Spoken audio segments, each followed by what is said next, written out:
hasta götürüyor dedi. Baktık olmadı, bana kız geldi ya.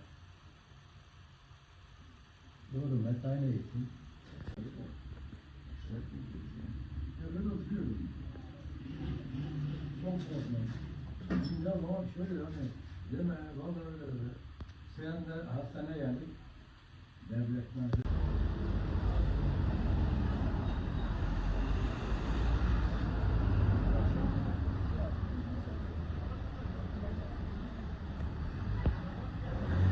Vallahi ben işte 5. ayın 16'sı 1946 Adana'da doğdum. Ondan sonra 14 yaşına kadar köydeydim. Köyden okulu bitirdim.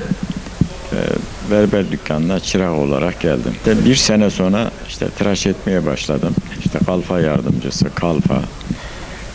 Askere gidene kadar aynı dükkanda çalıştım. Askerden sonra tekrar o dükkana geldim. Dükkanda çalıştım. Ustamla ortak oldum. 1968'de ortak oldum ustamla. Ustamla 82'de ustam emekli oldu. Ben onun hissesini de aldım. Aynı dükkanda devam ettim. Ondan sonra meslek hayatımda tabii zorluklar da vardı, kolaylıklar da vardı. Tecrübelerim de oldu. Bana faydalı, her türlü fayda sağladı. Başta ev sahibi oldum aynı dükkandan. Aynı dükkandan emekli oldum. Ben o dükkanda çok şeyler de öğrendim. Bilakis ustam çok bilgili bir insandı.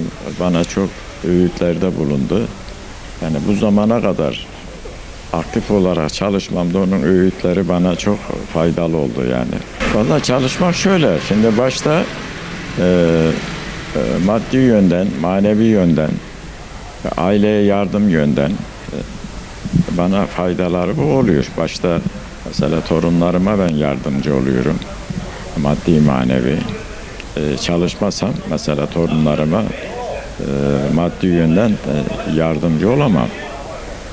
Ben de şimdi torunlarım, üniversite bitirenler var, çalışanlar var, yüksek lisans yapanlar var torunlarımda. Onlara yardımcı olmak için, bilakis ev kiralarına yardımcı olmak için maddi yönden çalışmam faydalı oluyor bana yani. Helal rızkın anlamı şu, hani çalışıp kazanmak çok güzel bir şey, anlamı da güzel. Yani manevi yönden, dini yönden, insani yönden her yönüyle çalışarak kazanmak daha güzel yani. Yani onun yani manevi yönden, tadı yönden, yani aileye karşı aileye faydalı olmak yani çok güzel bir şey yani. Onun için çalışmakta ben şahsen iyi görüyorum. Sağlığın yerindeyse çalışabileceksin yani. Sağlığın yerinde olmazsa çalışamazsın zaten. Şimdi çalışmak bir bakıma iyi de oluyor sağlık yönden benim için. Hani iş yeri benim olduğu için daha rahat hareket yapıyorsun, daha düzgün çalışıyorsun, işine daha aktif çalışıyorsun. Faydalarını da görüyorsun yani. Şimdi ben 62'den bu yana 62'de çıraktım yani. 62'den bu yana çalışıyorum. Aktif olarak hem de yani hiç ara vermedim yani. Evet abi aynen öyle işte. Yani 14 yaşından bu yana hep de büyük saattaydım yani. Aynı yerde. Aynı yerde Tuzan'ın önünde işte orada en çok orada kaldım. Burada 8 senedir buradayım. Bu dükkan da yakın zaten. Şu köşe başında bahsetmiştim. Orada çok kaldım yani. Burada tam 8 senedir buradayım yani. Şimdi mesela berber olmak istiyorsan, berberliği istiyorsan, hakikaten istiyorsan, yani ustanın yanında geldiğin zaman başta dükkanın temizliğine, müşterilere karşı davranma hareketlerin iyi olacak. Ustanın dediğini yapacağım. Dükkana geldiğin zaman dükkanın temizliğiyle ilgileneceğim. Ustanın bilakis tıraş ederken eline bakacağım.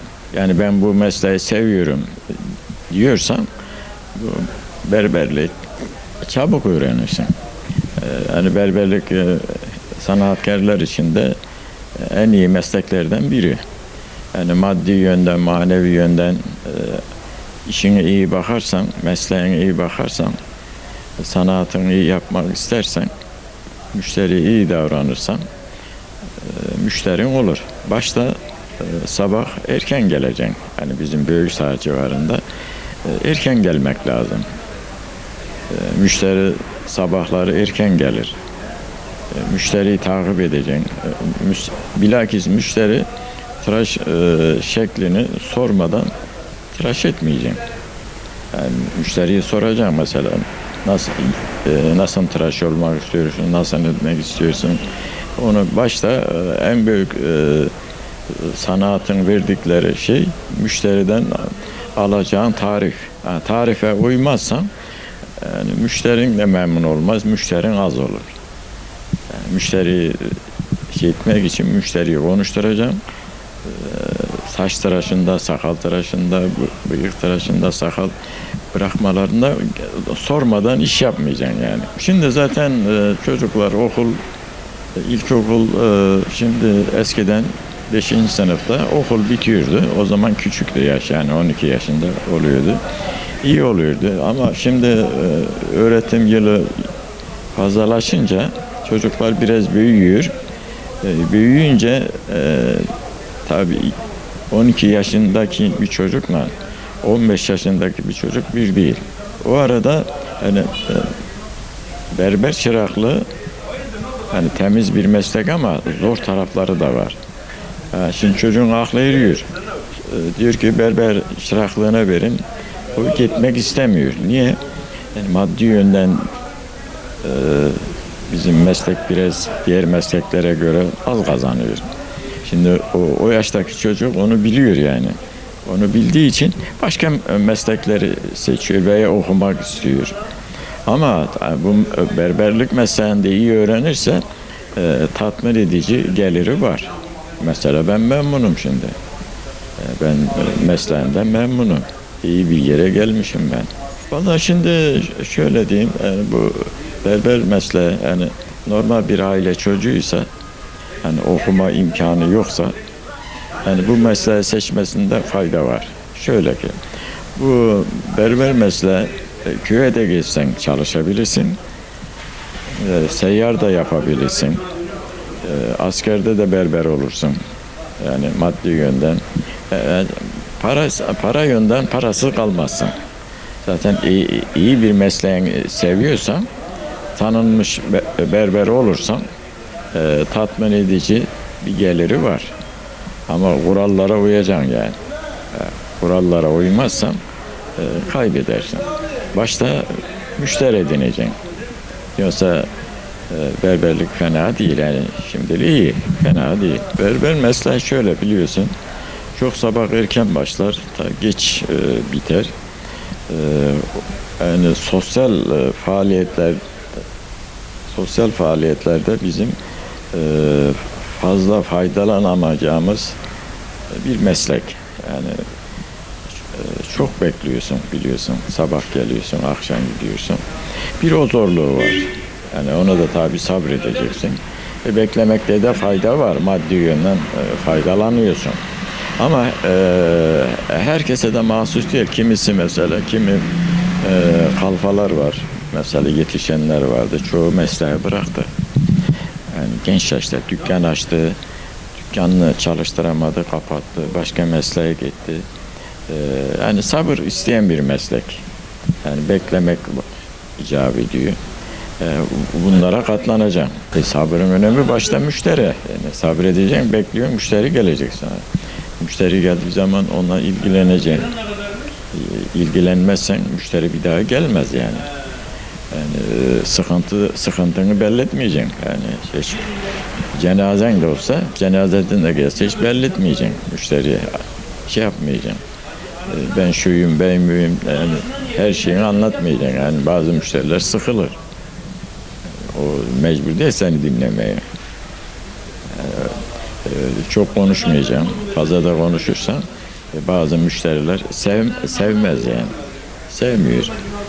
Bu da var yani. Şimdi bu bizim meslek çok ince bir meslek. Yani diğer mesleklere benzemez. İnsan üzerinde çalışıyorsun. Değil mi? Can üzerinde çalışıyorsun. Yani şeyin hata yapıyor yani. Ağrı yapar, sızı yapar. Yani çok dikkat etmek lazım yani.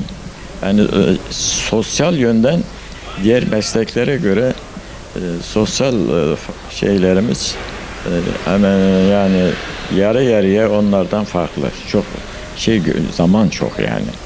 Sabahın 8'inde akşamın 7'sine kadar en az 6'sına kadar buradayız yani.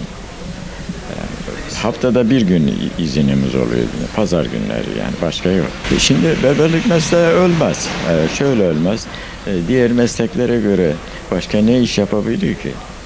Normal bir aile çocuğu okuyamazsa berberlik aç bırakmaz ki. Yani mesleğini severse, ilgilenirse, temiz olursa yani hem diliyle hem bedeniyle hem gözüyle aktif olursa aç kalmaz.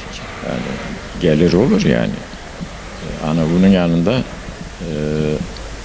o para kazandığı zaman yani parayı harcama şeklerinde iyi bilirse yani harcamaları fazla şeylerde kullanırsa o para yetmez. Ama düzgün harcama yaparsa yeter bir aileye yani. Yok şimdi o gençlerde hani şimdi böyle aşırı ananın babanın hoşlanmayacağı bir tıraş istemiyorlar. Normal yani şimdiki şu ortamda yani. Öyle ananın babanın sevmediği bir şeyler yapmıyorlar. Yani o yönde gençler iyi. Yani çünkü ortamı biliyor, okul arkadaşları var, çeşitli arkadaşlarla tanışıyorlar, ediyorlar. Yani bizim dönemimizdekiyle şimdiki dönemdeki gençler daha bilgili, daha olgun, daha tecrübeli. Yani o yönde şimdi şu anki gençler çok iyi. Fevkalade yani. Ortama uyuyor. Yani anaya babaya fazla isyankar değil. Çünkü çocuk okuyor yani ortaokulu bitiriyor. Zaten yüksek okul ayrı bir olay. Yani yok gençler iyi şimdi. İstediğim şu yani hangi meslek olursa olsun mesleğine inanacak. Başta mesleğine inanacak. Mesleğini hor görmeyecek. Maddi manevi hepsine katlanacak. Bunun ikisini yaparsa mutlu olur. Yani illa ki her şey para demek değil yani. Bir de manevi değer lazım. İnsani yönden aileni düşüneceksin. Yani evliysen paran ona göre denkleştireceksin. Rastgele harcamayacaksın yani. Böyle olursa bizim meslek iyidir yani. Yani her yerde çalışabilirsin hocam yani. İyi meslek, kötü meslek değil yani. Ben teşekkür ederim. Ben de derim ki senin de eline, koluna, gözüne sağlık olsun.